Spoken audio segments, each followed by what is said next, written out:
తెలుగు నౌకి స్వాగతం. నేను మీ కాంక్ష గంగాపురం. తెలంగాణలో సర్పంచ్ ZPTC ఎంపీల గౌరవ వేతనాన్ని పెంచుతూ ప్రభుత్వం నిన్న ఉత్తర్వులు జారీ చేసింది. సర్పంచులకు ఇప్పటి వరకు నెలకు 5,000 రూపాయల వేతనం చెల్లిస్తుండగా దానిని 1,500 రూపాయలకు పెంచి 6,500 చేసింది. ZPTCలకు ఎంపీలకు ప్రస్తుతం ఇస్తున్న 10,000 రూపాయలకు 3,000 పెంచి 13,000 చేసింది.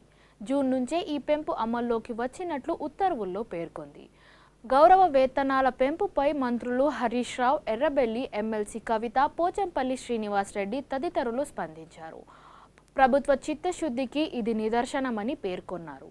వేతనాల పెంపుపై సర్పంచులు, ZPTCలు, ఎంపీలు హర్షం వ్యక్తం చేశారు. చూస్తూనే ఉండండి తెలుగు నౌ.